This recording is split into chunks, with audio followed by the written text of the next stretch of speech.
દર વર્ષની જેમ આ વર્ષે પણ અમારી બોઠીવાડાની હોળી સમગ્રમ તો આ વિસ્તારમાં પ્રચલિત છે. બધે હોળી સાંજે બળે છે રાતે 12 વાગ્યા સુધીમાં, પણ અમારી હોળી એ સવારે લગભગ 11:30ની આસપાસ પ્રગટાવવામાં આવે છે. આખા જ બોઠીવાડાને એટલે કે 15,000 ધરાવતી ઠાકોર સમાજની વસ્તી ધરાવતું આ ગામ અને બધા જ વ્યક્તિઓ સવારે ઢોલ લઈ અને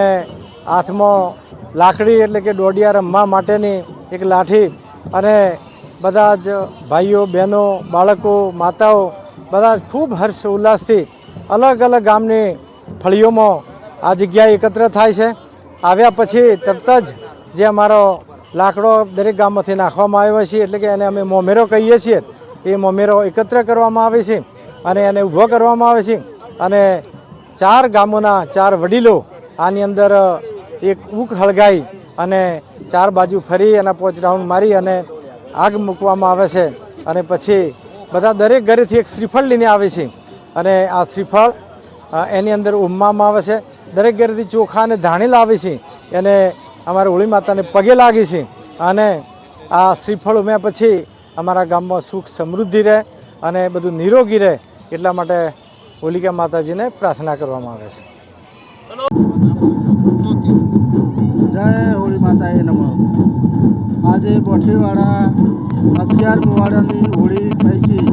આમંત્રિત મહેમાનો રાજ્ય કક્ષાના મંત્રી શ્રી ભીખુજી પરમાર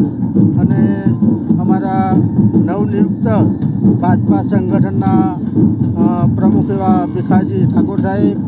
તથા ગામના વડીલો આગેવાનો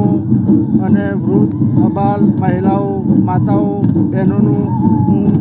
બોઠીવાડા મુખી તરીકે હોળી સમિતિના પ્રમુખ તરીકે હાર્દિક સ્વાગત કરું છું.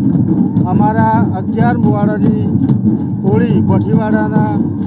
ગામને એક દિવસે આ જન્મદિવસની બધી 12 મુવાડાની ભેગી થઈ રહી છે અને હોળીના બીજા દિવસે પરંપરાગત આદિકાળથી ધૂળેટીના દિવસે હોળીનો તહેવાર મનાવવામાં આવે છે અને ખૂબ આનંદ ઉલ્લાસથી હોળીનું દહન કરવામાં આવે છે. એમાં ખરાબ વિચારો કુરિવાજો કુરિવાજોનું દહન કરી સદગુણોનું અસત્ય પર સત્યનું વિજય રૂપે હોળીનું પર્વનો તહેવાર અમે ઉજવણી કરીએ છીએ. ખૂબ આનંદ ઉલ્લાસથી બધા ભાઈઓ એકતાથી ગામના આગેવાનો ભેગા થઈ અને શાંતિથી આનંદપૂર્વક હોળીનો તહેવાર ઉજવીએ છીએ અને હોળીના પર્વમાં અમારું ખાસ કરીને હોળીનું ખાસ પૂજન અને વિધિ કરીને એના અષાઢ શ્રાવણ ભાદરવો અને આસો માટીના 4 લાડુ અને ગળામાં ગાગરમાં પાણી ભરીને મૂકવામાં આવે છે અને એની ખાસ પૂજા કરીને લાડુ નીચે મૂકી અને આવનારું ચોમાસું કેવું રહે છે એના સમગ્ર હોરના 4 વાગે બધા ભેગા મળી અને ગળો કાઢવામાં આવે છે અને લાડુ જોવામાં આવે છે. તો આવનાર ચોમાસું કેવું જશે એના પરથી આખો વર્તારો અમે અનુભવીએ છીએ અને ખેતીનું કામ કરીએ છીએ અને એ પ્રમાણે વાવણી કરીએ છીએ અને ગળાના પાણીમાંથી વધેલું પાણી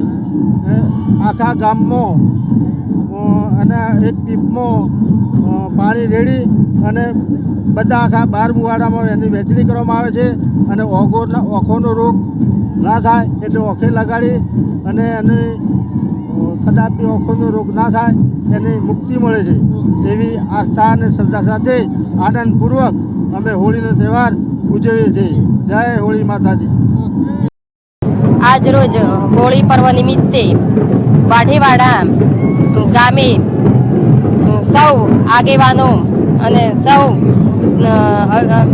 આમ તો 12 મુવાડાની હોળી હતી પરંતુ અત્યારે 11 મુવાડા એક સાથે ઢોલ નગારા સાથે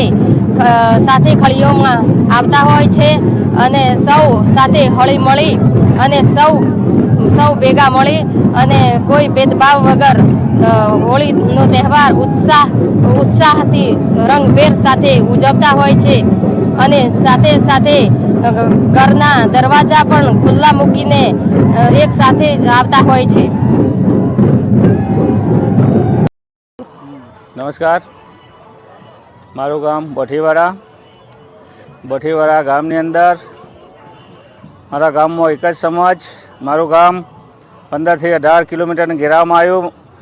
એક જ સમાજ, અમારી એકતા, અમારા મુખી સાહેબ, અમારા પ્રમુખ સાહેબ, આગેવાનો બધા જ અમે મળી અમે હોળી પહેલાં એક મિટિંગ મેળવતા હોઈએ છીએ. અમારા ગામની એક એકતા છે. ગામ અમારે કોઈ પેલું તેલું નહીં, અમારે બધી એક જ સમાજ છે એટલે એક પણ તાલે રહેતા હોય એટલે અમારે કોઈ પણ સમાજના જે તે વડીલો, છોરા, યુવાનો, બહેનો ઢોલ, નગારા, લાકડીઓ સાથે અમે સુલે શાંતિથી હોળીનો તહેવાર ઉજવ્યો. તમે મિત્રો જોઈ રહ્યા હો કે આ મેળાવડો કેવો સુલે શાંતિથી અમે વિશાળ મોટી સંખ્યામાં અમે ધૂળેટીના દિવસે અમે હોળી પ્રગટાવી રહ્યા છીએ અને અમે શાંતિથી તહેવાર